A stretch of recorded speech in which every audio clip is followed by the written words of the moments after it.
स्वामी समर्थ. नमस्कार मंडळी, स्वागत आहे तुमचं माझ्या यूट्यूब चॅनेलमध्ये. आजचा दिवस तुम्हाला सुखाचा, समाधानाचा आणि आनंदाचा जावो ही स्वामींच्या चरणी प्रार्थना. मंडळी, 13 ऑगस्ट पासून पवित्र अशा श्रावण महिन्याला सुरुवात झाली आहे आणि 11 सप्टेंबरला पिठोरी अमावस्येला हा श्रावण महिना जो आहे तो संपणार आहे. हा महिना आहे तो भगवान महादेवांना समर्पित आहे. या महिन्यात भक्त मंडळी महादेवांना प्रसन्न करण्यासाठी आणि आपल्या मनोकामना पूर्तीसाठी महादेवांची उपासना, व्रत करत असतात. या महिन्यात महादेव हे पृथ्वीवर असतात अशी मान्यता आहे. त्यामुळे या महिन्यात केलेली शिव उपासना ही इतर उपासनेपेक्षा लगेच फलदायी असते अशी मान्यता आहे. आता व्रत आणि पूजेसोबतच शास्त्रामध्ये, पुराणामध्ये महादेवांच्या उपासनेसाठी, आपल्या मनोकामना पूर्तीसाठी, शिवशंकरांना प्रसन्न करण्यासाठी, त्यांची कृपादृष्टी मिळवण्यासाठी काही उपाय सुद्धा सांगितलेले आहेत. त्यामुळेच आपण हे व्रत, उपासना करत असताना हे छोटे मोठे उपाय जे आहेत ते देखील केले पाहिजेत, जेणेकरून आपल्यावर महादेवांची कृपादृष्टी आणि आपल्या मनोकामना ह्या पूर्ण होण्यासाठी आपल्याला हे उपाय देखील करायचे आहेत. तर हा जो उपाय आहे तो शिवपुराण कथाकार माननीय प्रदीप मिश्रा यांनी सांगितला आहे. तो उपाय असा आहे की आपण जेव्हा शिव मंदिरामध्ये जातो तेव्हा नंदी महाराजांच्या कानामध्ये आपल्याला एक शब्द बोलून आपली इच्छा सांगायची आहे आणि असं केल्यामुळे आपली जी इच्छा आहे ती येत्या 3.5 महिन्यांमध्ये पूर्ण होते. तर असे कोणते 2 शब्द आहेत ते आपण या व्हिडिओमध्ये पाहणार आहोत. त्यासाठी हा व्हिडिओ शेवटपर्यंत पहा आणि चॅनेलवर जर नवीन असाल तर सबस्क्राईब करायला विसरू नका. सोबतच बेल आयकॉनला देखील प्रेस करा, जेणेकरून चॅनेलवर येणारे नवीन व्हिडिओ तुम्ही मिस करणार नाही. आणि त्याबरोबरच व्हिडिओला माझ्या एक हाईप देखील द्या. आता मित्रांनो, आपल्या प्रत्येकाची एक मनोकामना असते आणि ती पूर्ण होण्यासाठी देखील आपण धडपडही करत असतो, पण काही केला आपल्याला यश हे येत नाही. त्यामुळेच प्रयत्नांबरोबर आपल्याला श्रद्धा देखील ठेवायची असते. आता महादेवाच्या मंदिरामध्ये गेल्यानंतर आपल्याला नंदीच्या कानात एक शब्द बोलून आपली इच्छा सांगायची असते. हे केल्यानं आपल्या ज्या आयुष्यात भरभराट, प्रगती होते आणि आपली मनोकामना ही थेट भगवान महादेवांपर्यंत पोहोचते, जेणेकरून ती मनोकामना जी आहे ती 3.5 महिन्यांमध्ये पूर्ण होते. आणि हा जो अनुभव बहुत साऱ्या लोकांना हा आलेला आहे. हा जो उपाय आहे तो तुम्ही वर्षातील कोणत्याही सोमवारी, कोणत्याही दिवशी, कोणत्याही वेळी करू शकता.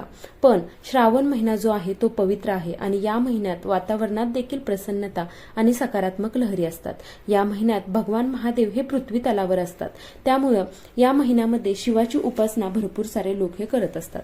आता शिवशंकरांना हा महिना समर्पित असल्याने या महिन्यात केलेली शिव उपासनेची फलप्राप्ती ही इतर दिवसाच्या तुलनेत लगेच मिळत असते. त्यामुळे हा जो उपाय आहे तो तुम्ही श्रावण महिन्यात नक्की करा आणि श्रावण महिन्यामध्ये हा उपाय तुम्ही कधीही करू शकता. हा उपाय करण्यासाठी तुम्हाला शिव मंदिरात जावं लागेल, कारण आपल्या घरामध्ये शिवपिंड असते पण नंदी नसतो. त्यामुळे आपल्याला जो हा उपाय आहे तो शिव मंदिरात जाऊन करायचा आहे. त्यासाठी सकाळी लवकर उठून आंघोळ करून आपल्याला शिव मंदिरात जायचं आहे, किंवा दिवसभरात कधीही तुम्ही गेला तरी चालेल.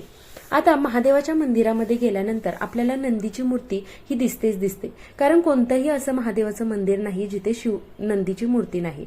महादेवाच्या म्हणजे सगळ्यात प्रिय असा गण कोणता, तर तो म्हणजे नंदी महाराज.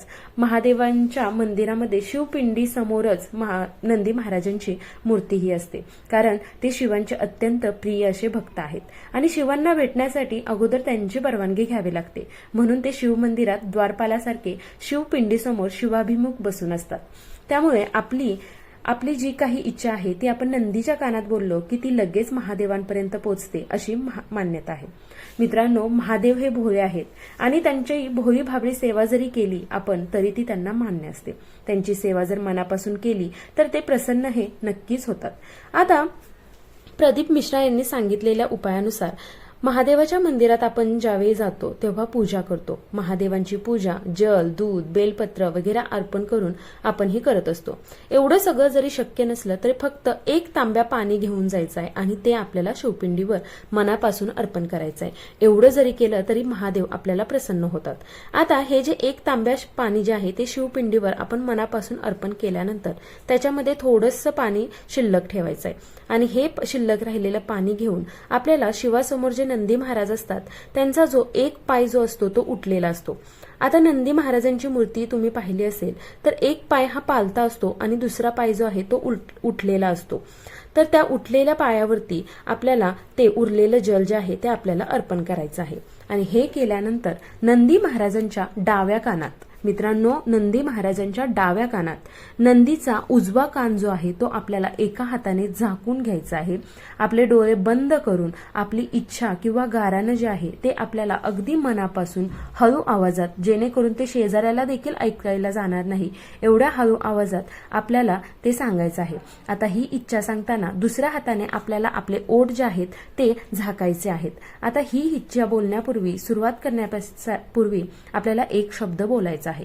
तर तो शब्द आहे सुयशा. सुयशा म्हणजे आपली जी इच्छा आहे ती बोलण्यापूर्वी आपल्याला सुयशा बोलून आपली इच्छा जी आहे ती बोलायची आहे. उदाहरणार्थ, जर कोणाचं घर, स्वतःचं घर होण्याची इच्छा असेल तर नंदी महाराजांच्या कानामध्ये आपल्याला सुयशा, माझं स्वतःचं घर महादेवांच्या कृपेने लवकरात लवकर व्हावं एवढीच माझी इच्छा आहे, असं आपल्याला बोलायचं आहे. आता हा जो उपाय आहे तो करताना नंदी महाराज आणि शिवलिंग यांच्या बरोबर मध्ये आपल्याला उभं राहायचं नाहीये. तर आपल्याला हा जो उपाय आहे तो नंदी महाराजांच्या एका बाजूला उभं राहून हा उपाय करायचा आहे, जेणेकरून आपण नंदी महाराजांचं व्रतभंग करणार नाही याची काळजी घ्यायची आहे. आणि इच्छा बोलताना आपल्याला एका वेळी एकच इच्छा ही बोलायची आहे. आणि इच्छा बोलून झाल्यानंतर मनामध्ये कुठलाही न्यूनगंड बाळगायचा नाही आहे. नेहमी सकारात्मक राहायचं आहे. जे काही आहे ते मी माझ्या महादेवांवर सोपवलेलं आहे आणि माझे महादेव माझी इच्छा पूर्णही करणारच, असा विश्वास आपल्याला आपल्या महादेवांवर असला पाहिजे.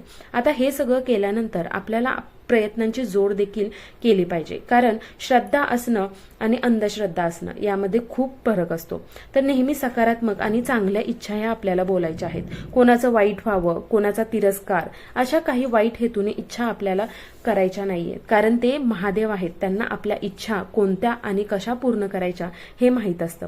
तर अशा प्रकारे महादेवांवरची श्रद्धा, निष्ठा आणि तुमच्या त्याचबरोबर तुमच्या प्रयत्नांची, कष्टाची जोड, तुमची इच्छा जी आहे ती महादेवांच्या कृपेने लवकरात लवकर पूर्ण होवो ही महादेवांच्या चरणी प्रार्थना. आणि यासाठी उपाय देखील तुम्ही हा नक्की करा. हा व्हिडिओ तुम्हाला कसा वाटला हे कमेंटमध्ये नक्की कळवा आणि कमेंट बॉक्समध्ये ओम नमः शिवाय जरूर लिहा, जेणेकरून महादेवांची कृपा